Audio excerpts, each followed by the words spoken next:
I am continuing my reading. What I'm doing in this series is to read through the entire standard works of the Church of Jesus Christ of Latter-day Saints.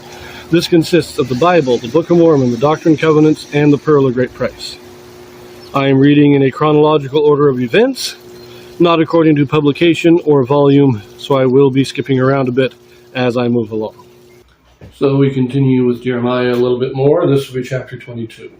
David's throne stands or falls on the degree of obedience of the kings. The judgments of the Lord rest upon the kings of Judah. Thus saith the Lord, go down to the house of the king of Judah, and speak there this word, and say, Hear the word of the Lord, O king of Judah, that sitteth upon the throne of David, thou and thy servants and thy people that enter in by these gates. Thus saith the Lord, execute ye judgment and righteousness, and deliver the spoil out of the hand of the oppressor. And do no wrong, do no violence to the stranger, the fatherless, nor the widow, neither shed innocent blood in this place. For if ye do this thing indeed, then shall there enter in by the gates of this house kings sitting upon the throne of David, riding in chariots and on horses, he and his servants and his people.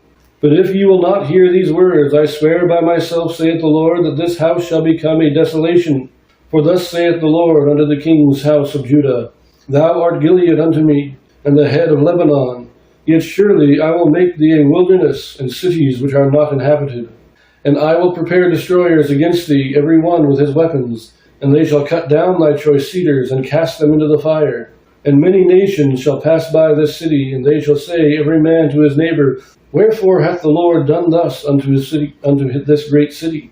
Then they shall answer, Because they have forsaken the covenant of the Lord their God, and worshipped other gods, and served them. So we have a prophecy of the destruction not only of the city of Jerusalem, but of the entire land of Judea. But this is based on how righteous the kings are. Even if the people were wicked, if the kings are righteous, the kings will preserve their kingdom. They will remain on their throne. We saw a similar thing among the Jaredites with Calm. When he was king, he was a righteous man. He did his best to do justice, and he defended the prophets. And even though the people were wicked, he himself was blessed, and he maintained his throne for many years. And that's the same message Jeremiah is giving the kings here in Judah, saying, you live righteously and your throne will be preserved, but you don't, and God's going to destroy it. God's going to destroy everything.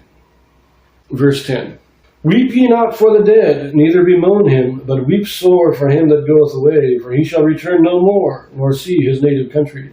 For thus saith the Lord, touching Shallum, the son of Josiah, king of Judah, which reigned instead of Josiah his father, which went forth out of this place. He shall not return thither any more, but he shall die in the place whither they have led him captive, and shall see this land no more.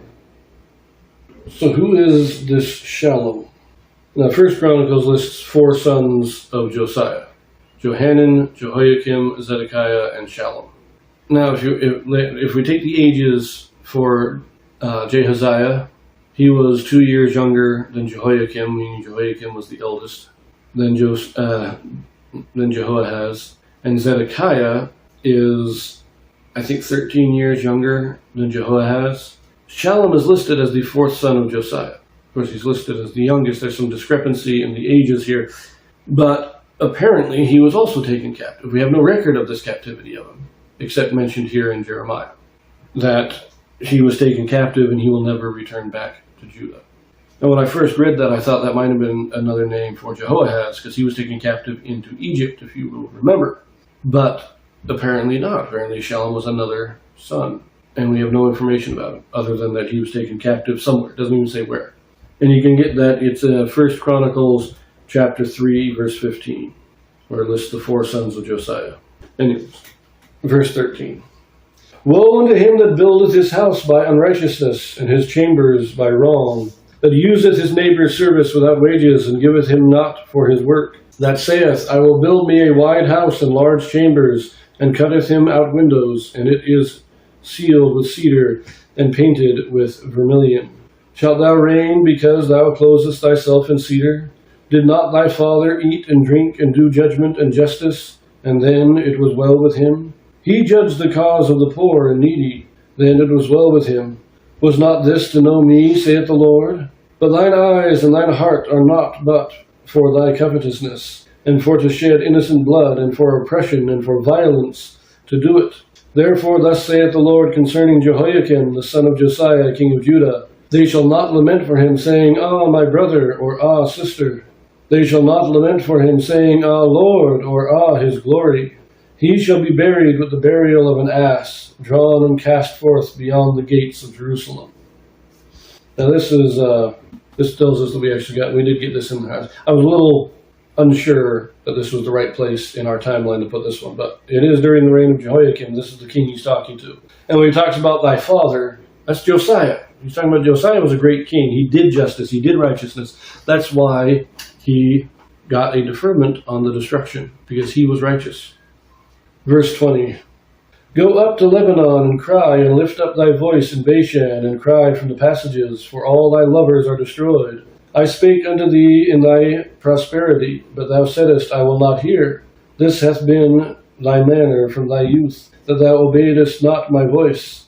The wind shall eat up all thy pastors, and thy lovers shall go into captivity. Surely then shalt thou be ashamed and confounded for all thy wickedness. O inhabitant of Lebanon, that makest thy nest in the cedars, how gracious shalt thou be when pangs come upon thee, the pain as of a woman in travail. As I live, saith the Lord, though Coniah the son of Jehoiakim, king of Judah, were the signet upon my right hand, yet would I pluck thee thence. And I will give thee into the hand of them that seek thy life, and into the hand of them whose face thou fearest, even into the hand of Nebuchadnezzar, king of Babylon, and into the hand of the Chaldeans. And I will cast thee out, and thy mother that bare thee, into another country, where ye were not born, and there shall ye die. But to the land whereunto they desire to return, thither shall they not return. Is this man Coniah a despised broken idol? Is he a vessel wherein is no pleasure? Wherefore are they cast out, he and his seed, and are cast into a land which they know not? O earth, earth, earth, hear the word of the Lord. Thus saith the Lord, write ye this man childless, a man that shall not prosper in his days. For no man of his seed shall prosper, sitting upon the throne of David and ruling any more in Judah.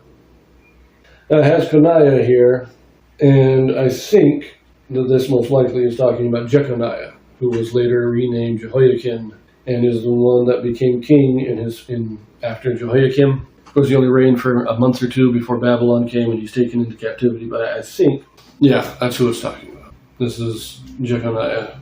So this is stating Jeconiah or Coniah, he will become king, but none of his children will. They will not prosper. They will be taken all into captivity and never return.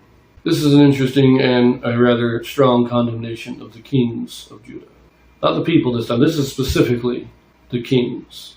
If the kings were righteous, they could save the city. But they're not righteous, so they will be destroyed. And they will not have any more of their descendants on the throne of David. Anyways, leave that here. See you in the next one.